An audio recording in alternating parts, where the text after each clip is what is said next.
तो श्रीमद् भागवतम दशम स्कंद प्रथम अध्याय श्लोक क्रमांक 38। मृत्युर्जन्मवतां वीर देहेन सह जायते अद्य वाब्द शतान्ते वा मृत्युर्वै प्राणिनां ध्रुवः। अनुवाद एवं तात्पर्य श्रील प्रभुपाद द्वारा अनुवाद। हे शूरवीर, जिसने जन्म लिया है उसकी मृत्यु निश्चित है, क्योंकि शरीर के ही साथ मृत्यु का उद्भव होता है। कोई चाहे आज मरे या 100 वर्षों बाद, किंतु प्रत्येक जीव की मृत्यु निश्चित है। तात्पर्य: वसुदेव कंस को यह बतलाना चाह रहे थे कि यद्यपि वह मृत्यु से भयभीत हैं, इसलिए स्त्री तक का वध करना चाह रहा है, किंतु वह मृत्यु से बच नहीं सकता। मृत्यु ध्रुव है, तो फिर कंस ऐसा कुछ क्यों करे जो उसकी कीर्ति तथा उसके परिवार के लिए अशोभनीय हो। जैसा कि भगवत गीता के दूसरे अध्याय के 27वें श्लोक में पुष्टि हुई है, जातस्य ही ध्रुवो मृत्युर्ध्रुवम जन्म मृतस्य च तस्माद परिहार्येर्थे न त्वं शोचितुमर्हसि। जिसने भी जन्म लिया है उसकी मृत्यु निश्चित है, और जो मर चुका है उसका जन्म भी निश्चित है। अतः अपने अपरिहार्य कार्य को करने में तुम्हें शोच नहीं करना चाहिए। मनुष्य को मृत्यु से डरना नहीं चाहिए, प्रत्युत अपने आप को अगले जन्म के लिए तैयार करना चाहिए। उसे अपने इस मनुष्य जीवन के समय का उपयोग जन्म मृत्यु की क्रिया को समाप्त करने में करना चाहिए। ऐसा नहीं है कि मृत्यु से अपने को बचाने के लिए पाप कर्म किए जाए, यह अच्छी बात नहीं है। तो वसुदेव जी इस श्लोक से लेकर 6 श्लोकों में कंस को दार्शनिक तत्व समझाने का प्रयास कर रहे हैं, और उसके दिमाग में ये बात डालने का प्रयास कर रहे हैं कि देवकी की हत्या करके उसे कोई लाभ नहीं पहुंचने वाला है।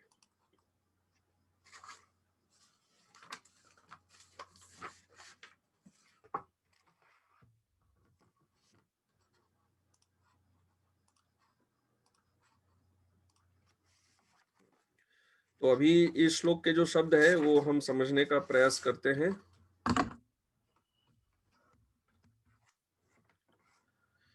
यहाँ वसुदेव जी कह रहे हैं कि सबसे पहले वो कंस को वीर कह के संबोधित कर रहे हैं। वीर, ये संबोधन है। हे वीर, शौर्य, वीरशाली कंस। और वीर कह के उसके ऊपर कटाक्ष भी कर रहे हैं, जो हम आगे समझेंगे कैसे उसके ऊपर कटाक्ष कर रहे हैं। तो वो कह रहे हैं कि हे वीर, जन्मवताम, जन्मवताम, जन्मवताम अर्थात जीव जो है वह पुनः पुनः जन्म ग्रहण करता है, बार बार जन्म ग्रहण करता है। देहेन सह, देहेन सह अर्थात शरीर की सृष्टि के साथ ही। तो शरीर की सृष्टि कब होती है? जैसे ही माँ गर्भ धारण करती है वहीं शरीर सृष्टि हो जाती है।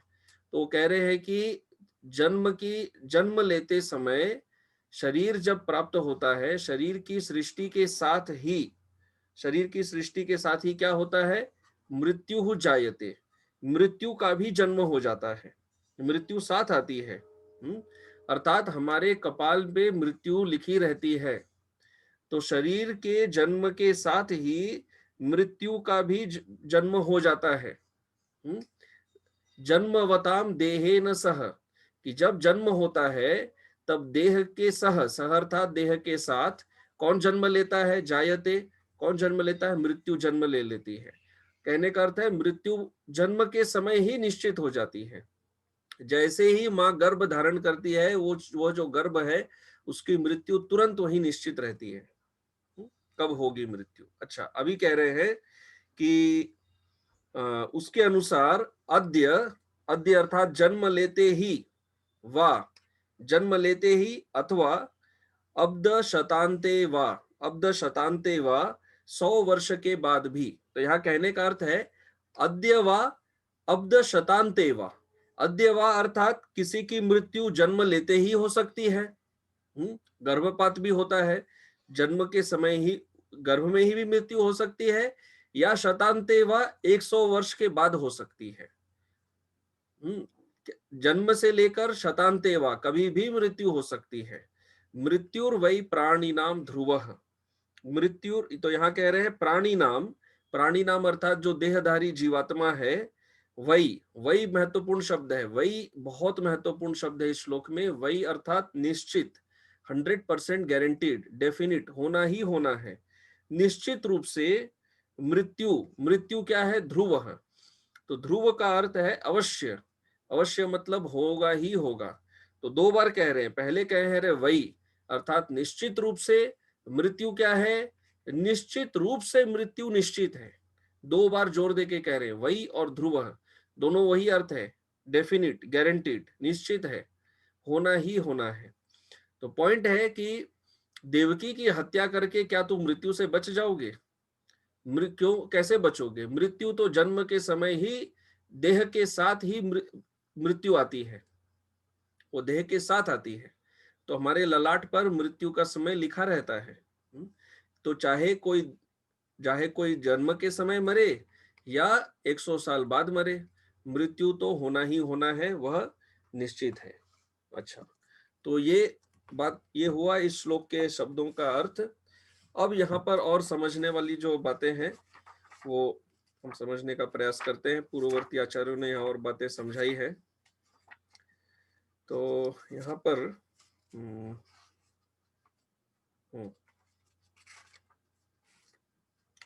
तो श्रीधर स्वामी इस प्रकार से समझाते हैं कि वसुदेव जी का मन का भाव क्या है। वसुदेव जी कंस को इस भाव से संबोधन कर रहे हैं। वो कह रहे हैं कि कंस, यदि तुम सोचते हो, कंस को कह रहे हैं कि यदि तुम ये सोचते हो कि मैं मृत्यु के भय से देवकी की हत्या कर रहा हूं, यदि तुम ये सोचते हो कि मुझे अपनी मृत्यु का भय है और भय के कारण मैं देवकी की हत्या कर रहा हूं, तो तुम ये समझ लो कि तुम्हें अगला शरीर भी अवश्य प्राप्त होगा। अगला शरीर अवश्य ही प्राप्त होने वाला है। क्यों? मृत्यु को कोई टाल नहीं सकता। एक बात तो तुम ये समझ लो कि चूंकि अगला शरीर तुम्हें अवश्य ही प्राप्त होगा, तो मृत्यु को तुम रोक नहीं पाओगे। और जो तुम्हें नया शरीर मिलेगा, उसमें भी जो तुम्हारी अवस्था है वो कोई बहुत भिन्न नहीं होने वाली है। वो नया शरीर भी जो मिलेगा वो भी इस शरीर के तरह एक भौतिक शरीर ही रहने वाला है, वैसा ही रहेगा। इसी तरह उसमें भी तुम भोग करोगे और इसी तरह उसमें भी कर्म के फल भोगने होंगे। कुछ कुछ अलग नहीं हो जाएगा तुम्हारा जीवन, कोई नई अवस्था नहीं होने वाली है। तो इसीलिए मृत्यु जो मृत्यु वही, जो मृत्यु ध्रुव है, ध्रुव अर्थात जो निश्चित है, उस मृत्यु को रोकने का प्रयास करने के लिए पाप करके क्या लाभ होने वाला है? बल्कि पाप के कर्मों के फल के कारण, पाप का जो फल होगा उससे अगला जीवन और दुखदायी हो जाएगा। अगला जन्म, उसमें दुख बढ़ जाएगा। मृत्यु तो टलेगी नहीं, बल्कि भविष्य और खराब हो जाएगा, भविष्य और ज्यादा अंधकार में डूब जाएगा। तो ये तुम समझ लो कि देवकी को मारने से तुम बच जाओगे, ऐसा तो है नहीं। जो मृत्यु जब तुम्हारा लिखा हुआ है तब वो होना ही होना है। तो इस प्रकार श्रीधर स्वामी जी समझाते हैं। अब वो कहते हैं कि कंस यहाँ पर वसुदेव जी से कह सकता है, ठीक है चलो मान लेते हैं मृत्यु निश्चित है, होना तो है ही, परंतु देवकी को यदि मैं मार दूं तो मेरी मृत्यु टल तो जाएगी। यदि देवकी जीवित रहे तो देवकी का 8वां पुत्र मुझे मार देगा। देवकी को मार दूं तो 8वां पुत्र जन्म ही नहीं लेगा। जन्म ही नहीं लेगा तो मृत्यु टल तो जाएगी, मैं और ज्यादा समय तक जीवित रह पाऊंगा। तो अब वसुदेव जी ये बात सोच के उसे कहते हैं कि मृत्यु को टालने के लिए पाप करना उचित नहीं है, वह गलत है। और प्रभुपाद जी ने तात्पर्य में यही बात समझाई है। तात्पर्य के अंत में प्रभुपाद यहाँ पर लिख रहे हैं कि मृत्यु से अपने को बचाने के लिए पाप कर्म किया जाए, यह अच्छी बात नहीं है। तो वसुदेव जी यही कह रहे, रोकने के लिए क्या, अगर तुम मृत्यु को टालना भी चाहते हो तो टालने के लिए इस तरह पाप करना यह उचित नहीं है, ये गलत बात है। अच्छा, अभी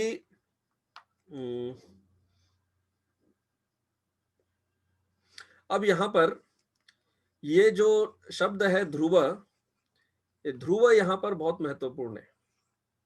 ध्रुव क्यों महत्वपूर्ण है?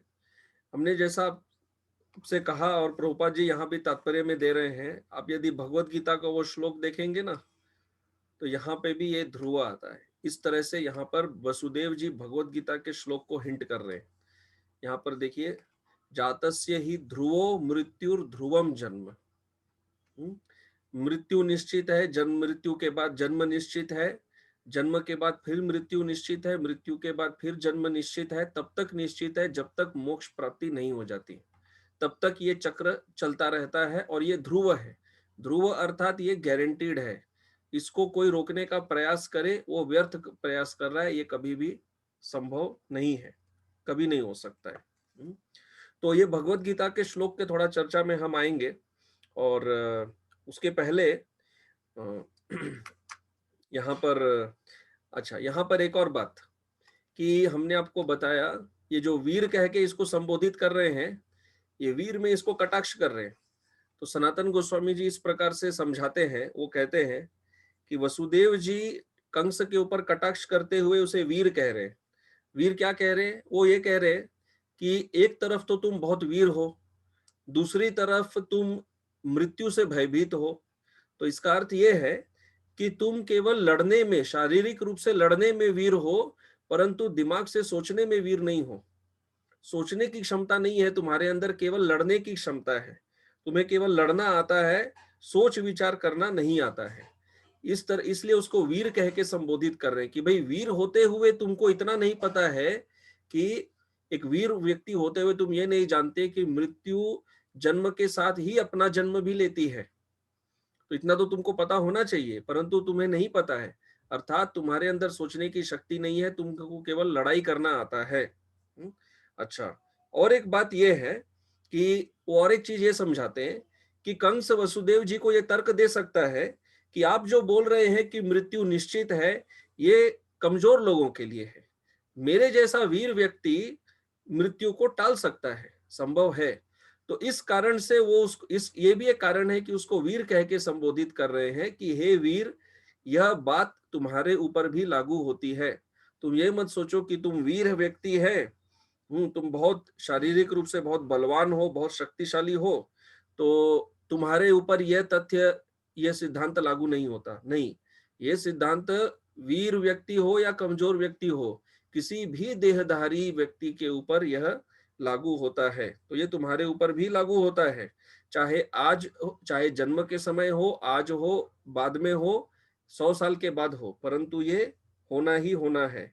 तत्प्रसिद्धमेव। और सनातन गोस्वामी कहते हैं कि वसुदेव जी का यहाँ पर कहने का भाव यह है कि यह तो बहुत प्रसिद्ध बात है, इसमें कोई बहुत नई बात तो मैं नहीं कह रहा हूं आज, ये तो बहुत प्रसिद्ध है, सारे शास्त्रों में ये बात है, तो इतना तो तुम्हें भी पता होना चाहिए। तो इस तरह से वो उन पर कंस पर कटाक्ष करते हैं। अब ये जो भगवत गीता का श्लोक है, ये बहुत महत्वपूर्ण है, तो इसको हम थोड़ा समझने का प्रयास करते हैं। जातस्य ही ध्रुवो मृत्युर ध्रुवम जन्म मृतस्य च तस्मादपरिहार्येर्थे न त्वम शोचितुमर्हसि। भगवान यहाँ पर अर्जुन से क्या कह रहे हैं, तो शिला प्रभुपाद क्या कहते हैं उनसे ही हम समझते हैं, और फिर इसके ऊपर थोड़ा और चर्चा करेंगे। एक मिनट, तो मैं वो शेयर करता हूँ। आप भी चाहे तो, आपके पास भगवत गीता है तो आप उसमें खोल सकते हैं।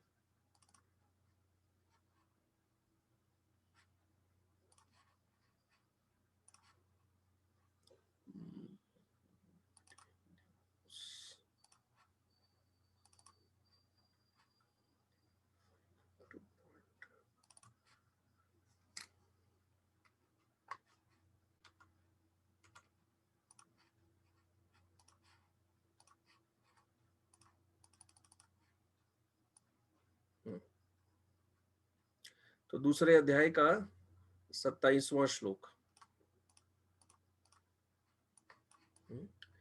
जातस्य ही ध्रुवो मृत्युर्ध्रुवम जन्म मृतस्य च तस्मादपरिहार्येर्थे न त्वम शोचितुम अर्हसि।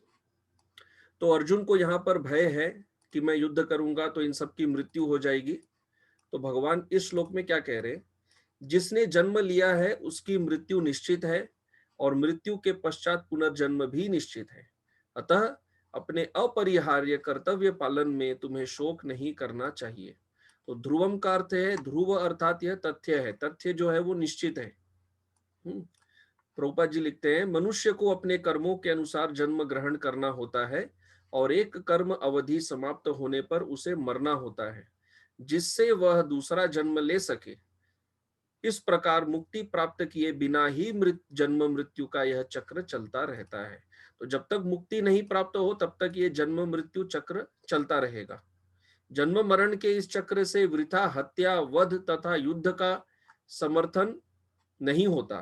तो कहने का अर्थ है, कोई ये नहीं कह सकता कि भाई जन्म जब मृत्यु निश्चित है तो मैं यदि किसी की हत्या करूं तो उसमें पाप क्या है, क्योंकि मृत्यु तो निश्चित है ही। वैसा नहीं कह सकते। किंतु मानव समाज में शांति तथा व्यवस्था बनाए रखने के लिए हिंसा तथा युद्ध अपरिहार्य है। तो मानव समाज में हिंसा रहेगी ही। हिंसा के बिना शांति व्यवस्था बनाई नहीं रह सकती। शांति के लिए हिंसा आवश्यक है, परंतु अनावश्यक हिंसा नहीं होनी चाहिए। और किसी व्यक्ति को कानून अपने हाथ में लेने का अधिकार नहीं होता। ये श्लोक कह के कानून अपने हाथ में नहीं ले सकता कि भगवान ही कह रहे हैं कि भाई मृत्यु तो निश्चित है, तो मैं ही किसी को मार रहा हूं तो इसमें गलत क्या है। गलत है। कुरुक्षेत्र का युद्ध भगवान की इच्छा होने के कारण अपरिहार्य था और सत्य के लिए युद्ध करना क्षत्रिय का धर्म है। अतः अपने कर्तव्य का पालन करते हुए वह स्वजनों की मृत्यु से भयभीत या शोकाकुल क्यों था? वह विधि कानून को भंग नहीं करना चाहता था, क्योंकि ऐसा करने पर उसे उन पाप कर्मों के फल भोगने पड़ेंगे जिससे वह अत्यंत भयभीत था। तो ये बहुत सुंदर बात है कि अर्जुन किसी भी प्रकार के पाप कर्म को करने में बहुत डरते हैं। ये अलग बात है कि ये युद्ध कोई पाप नहीं कर रहे हैं, ये तो धार्मिक युद्ध है, वो धर्म ही करेंगे। फिर भी जो मानसिकता है कि किसी व्यक्ति को ऊपर हिंसा करने से भयभीत होना, ये भक्त की बहुत अच्छी मानसिकता है। अपने कर्तव्य का पालन करते हुए वह स्वजनों की मृत्यु को रोक नहीं सकता था, और यदि वह अनुचित कर्तव्य पथ का चुनाव करे तो उसे नीचे गिरना होगा। अच्छा, अभी इस श्लोक के संबंध में मेरे पास ये है, अच्छा राइटअप है एक भक्त का तैयार किया हुआ, वो मैं इधर आपको पढ़ता हूँ और काफी कुछ अच्छा इसमें होगा अंडरस्टैंडिंग। तो इधर मैं वो खोल के निकालता हूँ।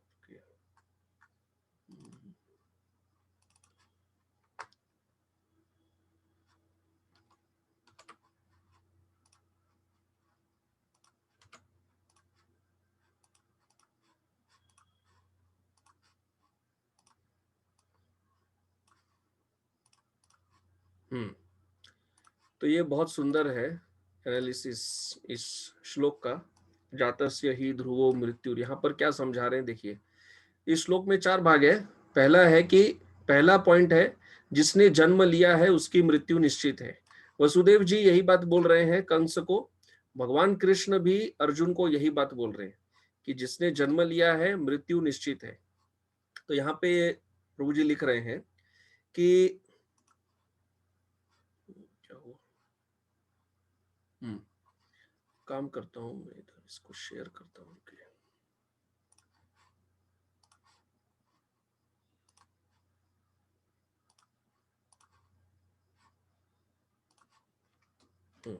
तो इधर हम अंडरलाइन करते हैं, बहुत महत्वपूर्ण है, बहुत पॉइंट इसमें क्लियर हो जाएगा। देखिए, यहाँ कह रहे हैं कि जिसने जन्म लिया है उसकी मृत्यु निश्चित है। इन शब्दों से भगवान अर्जुन को यह संकेत कर रहे हैं कि वे इस भौतिक संसार में अपने संबंधियों के जीने की आशा छोड़ दें। तो ये बहुत इंपॉर्टेंट बात है। कोई भी व्यक्ति अपने संबंधियों के जीने की आशा छोड़ दे, क्योंकि उस व्यक्ति के जैसे उसके संबंधी भी अपना मृत्यु अपने जन्म के समय ही साथ लेकर आए हैं। अर्जुन ने पिछले अध्याय के श्लोक 32 में कहा था, इन सभी की प्रसन्नता के लिए हम राज्य, भोग तथा सुख चाहते हैं। इस प्रकार अर्जुन यह देखना चाहते हैं कि उनके संबंधी इस जीवन में राज्य तथा भोगों को प्राप्त करके सुखी हो। तो यह अर्जुन की इच्छा थी कि उनके संबंधी सब भोग करे। तो भगवान अर्जुन की इस आशा को दूर करने के लिए कह रहे हैं कि हे अर्जुन, जिसने जन्म लिया है उसकी मृत्यु निश्चित है। तो अर्थ क्या है? अर्थ यह है कि व्यक्ति को, एक मिनट,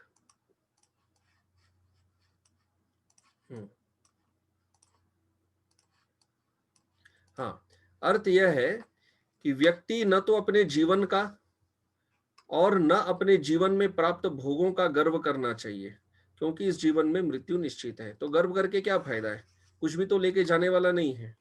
जो चीज साथ में जाएगा नहीं उसका अहंकार करने तो मूर्खता है। अब यहाँ पर ये प्रभु जी ने बहुत अच्छा एक इंटरेस्टिंग पॉइंट निकाला है। भगवान कृष्ण अर्जुन को यह ज्ञान दे रहे हैं और वसुदेव जी कंस को यह ज्ञान दे रहे हैं, परंतु कंस और अर्जुन में बहुत बड़ा भेद है। बहुत बढ़िया पॉइंट है, देखिएगा। तो वसुदेव जी जो कह रहे हैं यहाँ पर, उन्होंने ये बात यहाँ समझाया है, वो तो हमने आज के श्लोक में पढ़ ही लिया है, तो मैं उस पॉइंट को स्किप कर रहा हूं। अभी यहाँ पर इंटरेस्टिंग बात यह है, देखिए, कंस तथा अर्जुन में जो अंतर है वो यह है कि कंस मरने से बचने के लिए पाप करने के लिए तैयार है। कंस का पॉइंट क्या है, कंस अपनी मृत्यु से बचने के लिए पाप करना चाहता है, जबकि अर्जुन पाप से बचने के लिए मरने के लिए तैयार है। दोनों को एक ही ज्ञान दिया जा रहा है कि आप अपना स्वधर्म का पालन करो। हाँ, कंस का स्वधर्म क्या है कि वो देवकी को जैसे लेके जा रहा है विवाह के पश्चात उसके घर तक छोड़ने, वो जाके अपना छोड़े। और अर्जुन का स्वधर्म यहाँ पर क्या है, अर्जुन का धर्म है कि वो युद्ध करे। परंतु दोनों में कितना भेद है। अर्जुन जो है वो पाप से बचने के लिए मरने तैयार है, और कंस जो है वो मरने से बचने के लिए पाप करने तैयार है। तो बहुत बड़ा भेद है। अब यहाँ पर इन्होंने कुछ एग्जाम्पल्स दिए हैं कि कैसे कुछ असुर हैं जो मृत्यु से बचने के लिए पाप करने तैयार थे, और जो भक्त है वो मृत्यु से बचने का प्रयास नहीं करते, क्योंकि वो समझते हैं मृत्यु जब होना है तब होगा ही। तो एक तो उदाहरण कंस है, जो तो हमने पता ही है। एक और उदाहरण है एक असुर का, जो है शंबरासुर। अब ये शंबरासुर का कथा ऐसा है कि इस असुर ने जब यह भविष्यवाणी सुनी कि श्री कृष्ण के पुत्र प्रद्युम्न के हाथों इसकी मृत्यु होगी। कंस के लिए भविष्यवाणी यह था कि कृष्ण के हाथों मृत्यु होगी। शंबरासुर का भविष्यवाणी यह था कि कृष्ण के पुत्र प्रद्युम्न इसको मारेंगे। तो इसने क्या किया, इसने प्रद्युम्न के उत्पन्न होते ही उनका हरण कर लिया, प्रद्युम्न को किडनैप किया, उस बालक को समुद्र में फेंक दिया। एक मछली ने उस बालक को निगल लिया, उस मछली को अन्य बड़ी मछली ने निगल लिया। तो प्रद्युम्न को एक मछली ने निगला और उस मछली को एक बड़ी मछली ने। वह बड़ी मछली एक मछुआरे के जाल में फंसकर शंबरासुर के रसोई घर में आ गई, तथा रसोइयों ने उस मछली को काटा तो उसके पेट में अन्य मछली निकली, जो जिस मछली ने निगला था प्रद्युम्न को, और उस मछली के पेट में यह बालक निकला। तो पॉइंट है कि जो होना है वो होकर ही रहेगा, चाहे कोई कुछ भी कर ले। इस प्रकार शंबरासुर के रसोई घर में यह बालक पलकर बड़ा हुआ, तथा बाद में इस बालक प्रद्युम्न ने शंबरासुर को मार डाला। तो मृत्यु जो होना है वो होगा ही, उसको कोई रोक नहीं सकता। तो ये उदाहरण था एक असुर का, जो अपने मृत्यु को रोकने के लिए पाप किया। देखिए, मृत्यु तो जब होना था तब हुआ, परंतु ये पाप का भागीदार बन गया। क्या पाप, कि इसने एक व्यक्ति को ही नहीं, एक व्यक्ति को किडनैप तो पाप है ही, भगवान के पुत्र को, तो ये तो अपराध हो गया। अभी दूसरे तरफ उदाहरण है, इन्होंने दिया है द्रोणाचार्य। जब अर्जुन ने द्रोणाचार्य के आदेश से द्रुपद को बांधकर उनका आधा राज्य द्रोणाचार्य को दे दिया, तो द्रुपद ने ऐसा पुत्र उत्पन्न करने के लिए यज्ञ किया जो द्रोणाचार्य को मार डाले। तो ये महाभारत की कथा है, ये तो हम लोग जानते हैं। अच्छा, इसके फलस्वरूप यज्ञ कुंड से धृष्टद्युम्न का जन्म हुआ। तो ये द्रुपद ने किया था, द्रुपद को बदला लेना था, तो धृष्टद्युम्न को जन्म दिया। द्रोणाचार्य को ये सभी बातें ज्ञात थी, परंतु महान आत्मज्ञानी होने के कारण उन्होंने मृत्यु से अपनी रक्षा करने का या धृष्टद्युम्न को मार डालने का कोई प्रयास नहीं किया। ये पॉइंट बहुत महत्वपूर्ण है। यही आत्मज्ञानी व्यक्ति का लक्षण है।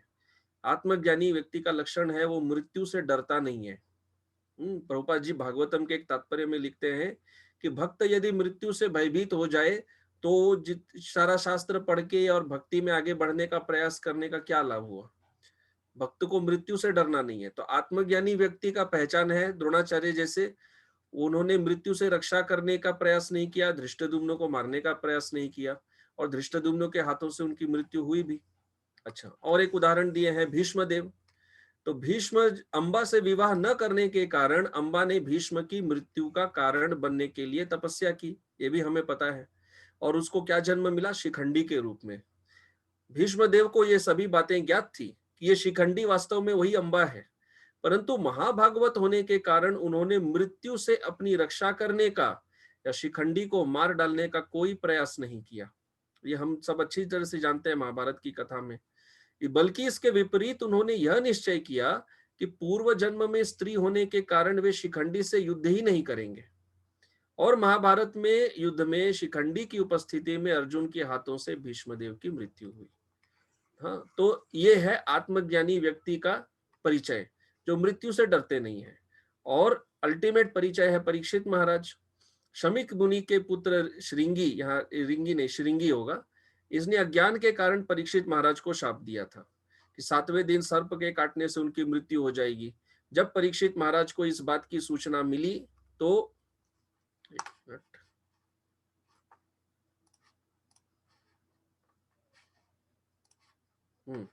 यद्यपि वे श्रृंगी मुनि के शाप को विफल कर सकते थे, परंतु उन्होंने श्री कृष्ण की इच्छा समझकर इस शाप को स्वीकार कर लिया।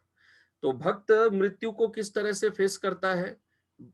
कर्म केवल अपना कर्म समझकर ही नहीं, भगवान की इच्छा समझकर कि जो भी हो रहा है भगवान की इच्छा से हो रहा है। इसका मतलब ये भी नहीं कि वो जाके बस मृत्यु को गले लगा ले। मृत्यु जो अपने शरीर को रक्षा करने का उपाय है वो तो करना ही चाहिए, परंतु मूल बात यह है कि मन में भय नहीं होना चाहिए मृत्यु का, ये मूल बात है। तो उन्होंने 7 दिनों तक श्रीमद् भागवत का श्रवण किया और श्री कृष्ण का स्मरण करते हुए अपना शरीर छोड़ दिया। तो ये आत्मज्ञानी का परिचय होता है। लेकिन इन्होंने यहाँ पर एक अच्छा पॉइंट दिया है, ध्रुव महाराज का स्थिति अलग था। ध्रुव महाराज के केस में ये सिद्धांत लागू नहीं हुआ, क्योंकि ध्रुव महाराज जो है वो उसी जन्म में पूर्णतया मुक्त हो गए थे और उन्होंने अपना शरीर छोड़ा नहीं, उसी शरीर में वो वैकुंठ चले गए, जैसे तुकाराम महाराज।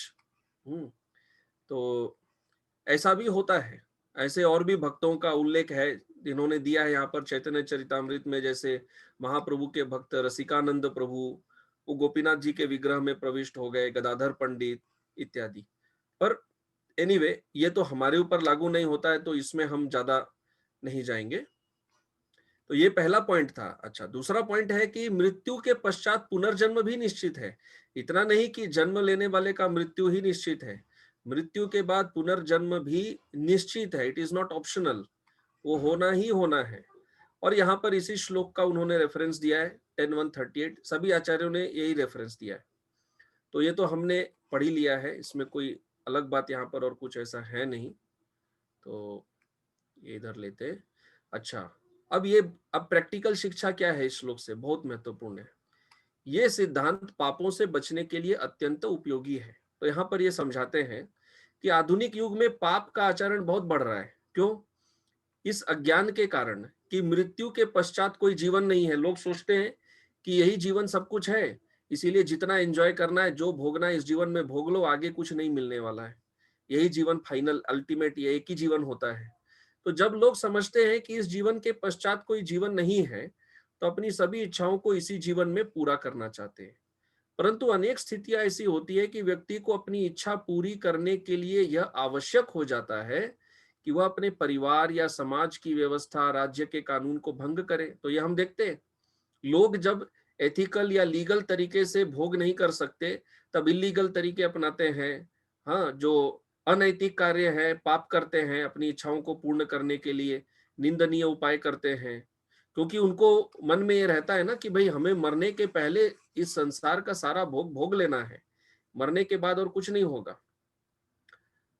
तो यहाँ पर थोड़े उदाहरण दे रहे हैं कि कोई पराई स्त्री के प्रति आसक्त है तो इच्छा पूरी करने के लिए गुप्त संबंध जोड़ता है, कभी कभी उस स्त्री के पति की हत्या कर देता है, कभी कभी अपनी पत्नी की ही हत्या कर देता है। तो ये तो प्रैक्टिकली हम लोग न्यूज़पेपर, अखबार सब में हम लोग पढ़ते ही हैं। अच्छा, अब यहाँ कह रहे हैं प्राचीन काल में ऐसी घटनाएं बहुत कम होती थी, ऐसा नहीं कि नहीं होती थी, बहुत कम। रावण ने भी सीता अपहरण किया, परंतु ये ऐसे बिरले ऐसे घटनाएं होती थी। क्यों? क्योंकि लोग यह बात जानते थे कि जो इच्छाएं, अब ये बहुत महत्वपूर्ण बात है, जो इच्छाएं इस जीवन में पूरी नहीं हो सकती हैं, वे इच्छाएं ईश्वर की व्यवस्था के अनुसार अगले जन्म में पूरी होंगी। तो भगवान की इच्छा के से परमात्मा जो है वो जीव की इच्छा को पूर्ण करते ही हैं, अगले जन्म में पूरा हो जाएगा वो इच्छा, उसके लिए इस जन्म में अलग से पाप करने की आवश्यकता नहीं है, वो इच्छा पूर्ण कर देंगे। परमेश्वर एक है, जीवात्मा असंख्य है, फिर भी एको बहुनाम यो विदधाति कामान, एक परमेश्वर सारी जीवात्माओं की इच्छाओं को पूर्ण करते हैं, कामनाओं को पूर्ण करते हैं। लेकिन कैसे करते हैं वो, कैसे करते हैं? उनकी इच्छा के अनुसार उनको जन्म देकर उनकी इच्छा को पूर्ण करते हैं। तो अभी यदि मेरे अंदर कोई ऐसी इच्छा है जो इस शरीर में इस जन्म में संभव नहीं है, तो उसको अगला जन्म देंगे। यहाँ पर बहुत सुंदर एक उदाहरण दिए हैं। यदि कोई व्यक्ति राजा बनने की इच्छा है, उसमें उसके कर्म ऐसे नहीं है कि वह राजा बन सके, तो भी भगवान उसकी राजा बनने की इच्छा पूरी करते हैं। किस प्रकार?